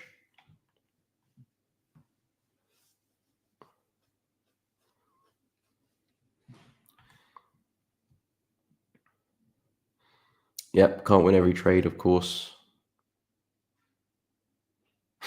I'll take a loss, not sure when, but it'll happen, of course. And when it does happen, you move on to the next trade. That's what you're supposed to do. It's not okay. I've taken a loss. I need to change something, because that's what many people do. They'll go through a nice spell in the markets, take a loss, and feel like, okay, what did I miss with this trade? What did I do wrong here? Maybe you did something wrong. Maybe you did. Maybe you missed something, or you didn't follow your plan or whatever. But if you did everything you set out to do and it was a loss, well, you're supposed to lose. You're supposed to lose some trades. And if that's the case, you take the loss, brush yourself off, and you get into the next trade after.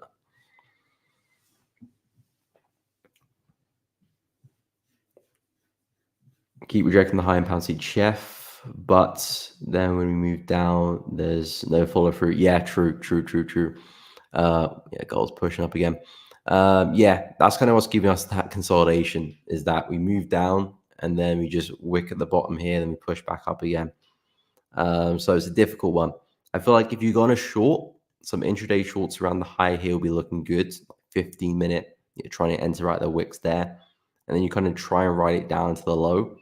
And this is kind of where you want to be starting to manage that trade, because we very much could push right back up again. And if you get the breakout, great. Then you can look for the push into 1.12.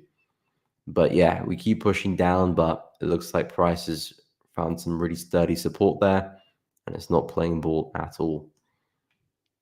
The price action is not neat either as well, so I do not blame you. I like how we're respecting the level on the daily, but yeah, the rest of the price action isn't looking too good.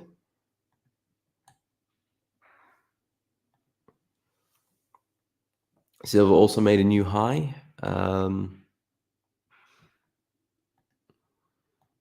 Oh, did not mean to do that. Yes, it has passed those points there. I mean, still kind of trading in this area here, but I would expect it to make a new high past that point pretty soon. So, yeah, of course, as we know, silver is a copycat of gold. If gold is flying, silver will follow through, and vice versa.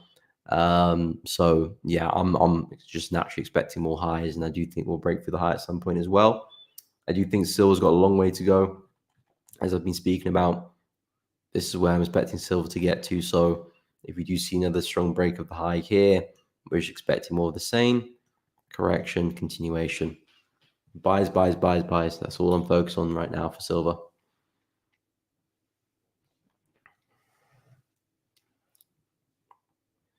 In Keba, okay. Took an entry on Euro. Okay, you're a busy bee. We'll see what's going with Euro USD as well. NAS 100 is making beautiful momentum.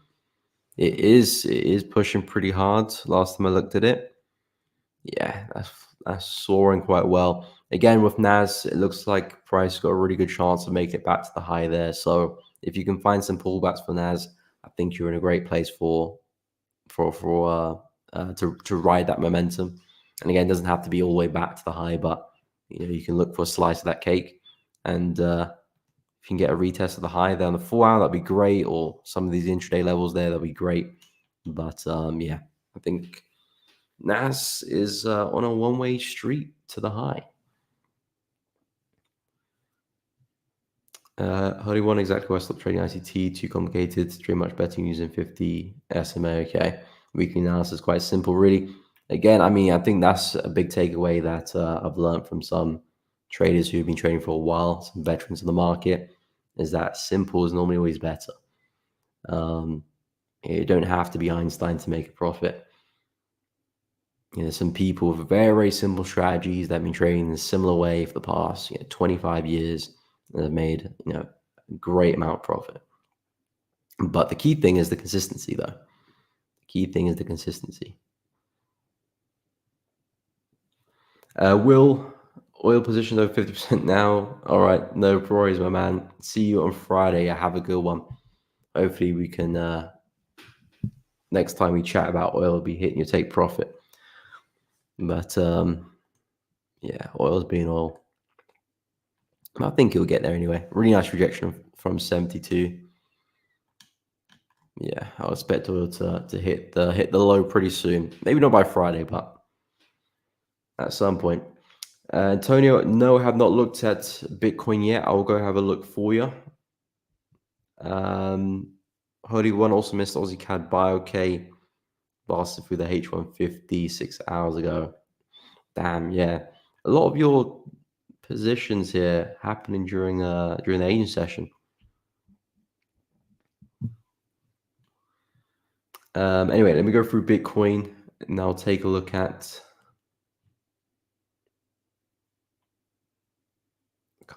if someone's requested me to take a look at a pair, just let me know again because I'm forgetting.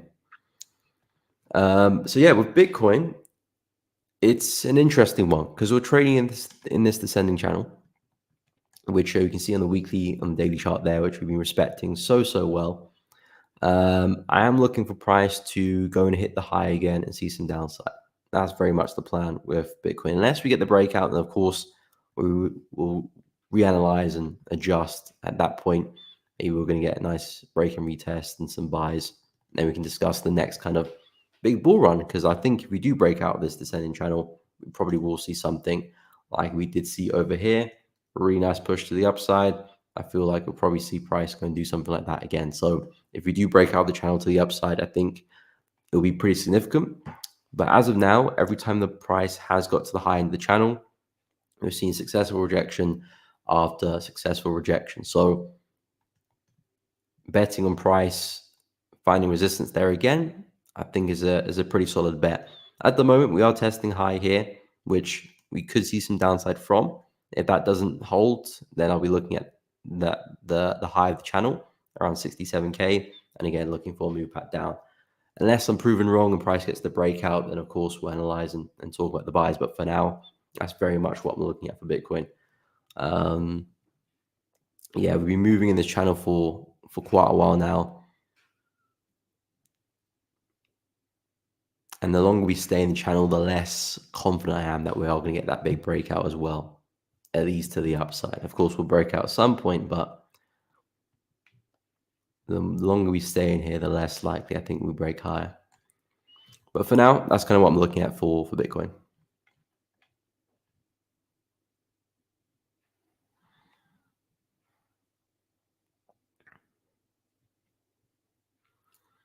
Okay, where was I? A lot of veteran traders spending time trying to think what they can take away from their strategy to simplify it. That's true, actually. That's a very valid point.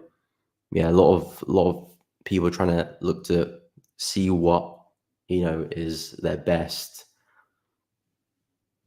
Yeah, what's their best foot forward? What are the trades that perform very well, and just focus on those and how I could digest that better and understand it better. And simplify it rather than look to add and complicate and change things up. Constantly looking to add in more and more concepts. Yeah, very, very true. Because of course you have that kind of natural expectation that the more you know or the more you're doing, the better. When it's actually probably the opposite. Not necessarily the less you know, the better, but the more you know about a specific thing, the better. You want to be a master of one trade, not a jack of all. Euro, okay, we'll take a look at Euro. So yeah, Euro, I'm just bullish on. Again, the price action isn't easy to digest here. Very choppy stuff. The key takeaway for me is that the market's still printing these higher lows. As long as we can keep that up, I'm looking for another push back to the high here. We'll go to the weekly chart.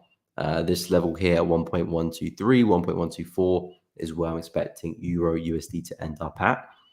So yeah, that's what I'm looking for Euro USD to push towards. Dollar I'm really bearish on, so that's in sync. That correlation is in sync there. And it's just if we can maintain those high lows. If we don't and we break down, then I'm still looking for a big buy, just a lot further down. Then I'll start looking at this level and this level, as areas to take Euro to the upside. But at this point in time, not looking very likely. I think we'll probably just find support, keep moving this ascending channel here, retest some support here, and just find that next higher low. So yeah, for me, Euro still pretty bullish. I mean, price action isn't great, but if you're really looking to trade it, that's kind of what I'll be looking at. Some buys around 1.11255, and then see if I can take it back to the high there. I think pound looks a lot cleaner, just because of the retest there. I mean, pound's looking pretty bullish right now, so I'm not too sure we'll get the retest anyway, but if we were, I think it'll be a lot easier to spot the trade and to trade. But yeah, Euro looking at a move back to the high there.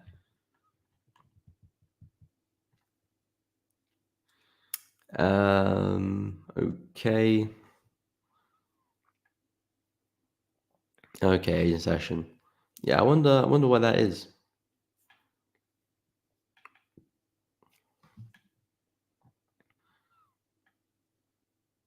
Would I consider the latest zone BTC the first higher low in this range and could be a sign of a sustained bullishness?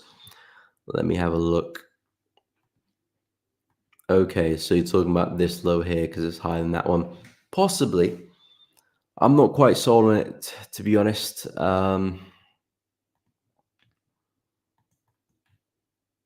Yeah, I'm not sold on it just yet. I'm very much just treating this as a descending channel. The high low there, it could be significant, but it's not. It doesn't scream that the market is about to turn to me. I would still be in this kind of bearish mode following that channel, to be honest. For me, what would be the breaker would be the high. I know at that point it's a little bit late. You kind of want to be in the trade already rather than waiting for the high to break and then look for some pullbacks afterwards. So I know it's a little bit on the late side, but still, if Bitcoin is going to be Bitcoin and do something like this, then it isn't really late, to be honest, because we're probably going to see a big push to maybe 100K if it's proportionate to that move there. So if you can get in around there, the risk reward still looks really good, especially if you can get a tighter stop loss. So for me, the significant move would be the break of the high. At the moment, we're still pretty consistent with all these lower highs. So yes, that might be a changing characteristic with the high low, but yeah, it's not enough for me to expect sustained bullishness. I'm afraid it could be, but I want that high to break. Then I'll be speaking about the buys more heavily. But for now, I'm still looking for that.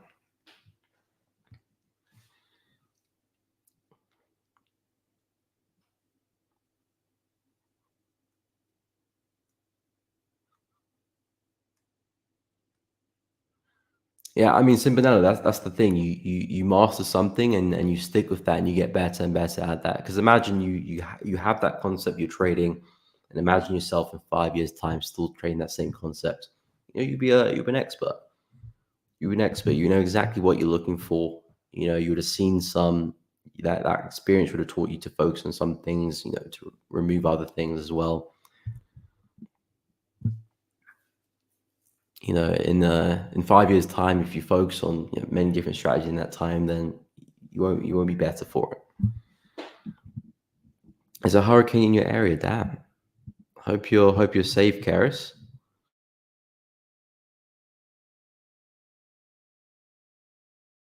How did my mic mute there again? But yeah, I hope you're safe, Karis. Watch out. I mean, in the UK, we don't really experience much of that. I think we had a tornado actually not long ago, but not where I live anyway. But yeah, hope you're safe. I know hurricanes can sometimes be quite devastating. During a slightly new challenge, what words we have for me we're going to get funded this time? I think just learn from your mistakes, my man. Make sure you have exactly the plan of action in terms of the strategy, risk management. To a T, you know exactly what you're going to do if you're on drawdown on your profit. You know exactly what you're going to do from that end in terms of the trading strategy. You know exactly where you're going to enter, stop loss, targets, trade management. Just know everything in a lot of detail. If you know everything in a lot of detail, it's going to be harder for you to go wrong. And then in terms of like from a mental point of view, you need to stay consistent with that. You know, if things go tough and you go into a bit of drawdown, stay consistent with the plan. And of course, if you're in profit, stay consistent with the plan as well.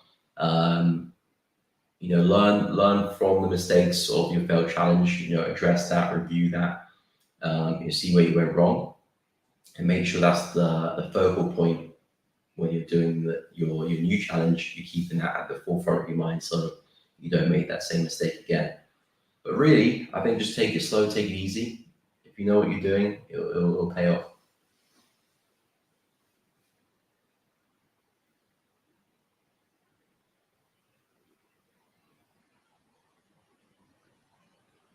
Okay, 25 alarms. Okay, wow, that's a lot.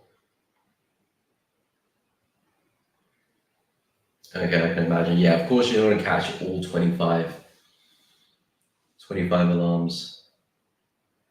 Anyway, so you're gonna miss a few trades from time to time, of course. Schools are closed. We'll get mostly out of band rains. Okay, wow.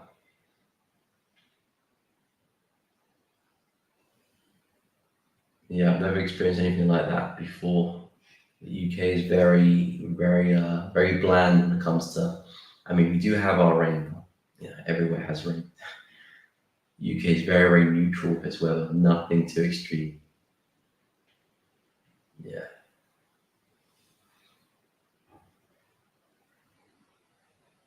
Okay. Tornado in 2005. Damn. I mean, I was only a little kid then, so I had no idea.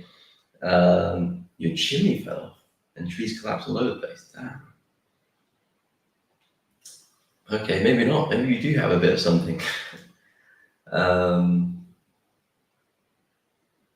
Wow. Yeah, I had no idea that happened in Birmingham. No idea. Chimney fell off as well. That's going to take a lot because I was assuming your chimney is brick. So, and to collapse a tree has got to be very strong as well. Damn.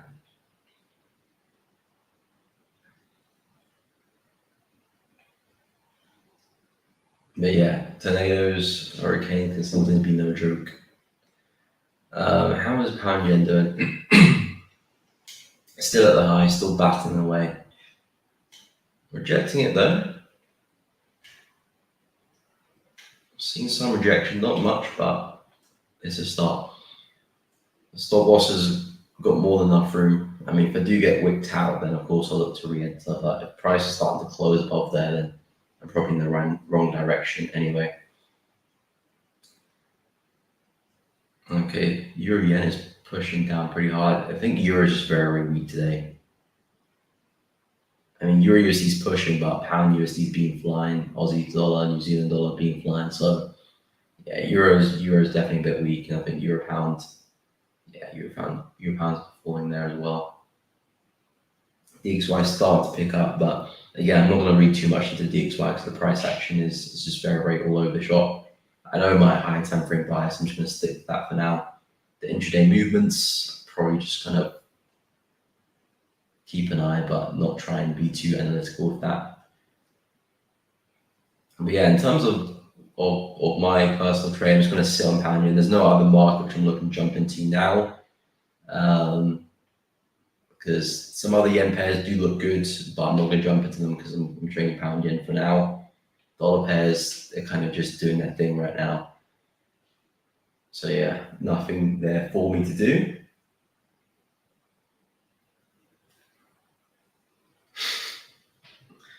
GJ is falling whether it likes it or not. GJ is falling whether it likes it or not. It doesn't know it yet, but it's gonna have a very hard fall. Trust me. Okay, I'll Google it. I'll go and research that. Yeah, I was a little kid at the time, so yeah, tornadoes in Birmingham weren't at the top of my list of interests. But we'll take a look. Anyway, guys, we have come to the end of the stream. I will be live. Actually, I'll be live again later today on the Trading Mix channel. So if you guys are free around an hour and 45 minutes from now, an hour and a half from now, feel free to pop into his channel because I'll be streaming on his channel. So we'll discuss, see what happens. I think we've got some news to discuss as well in the afternoon, see what's happening, see what trades Nick's in as well. So if you guys are free, feel free to pop in. If not, I will be live again tomorrow, as always, on Friday, 10 a.m. to 12 p.m. UK time. So if I don't see you later today, hopefully I see you tomorrow. As always, guys, if you have enjoyed the content, please be sure to drop a like, subscribe to the channel if you haven't done so already, and of course, make sure you do hit the bell so you don't miss out on any streams uploads in the future. Really appreciate everyone tuning in today. Have a great Thursday, and I'll see you guys in the next one.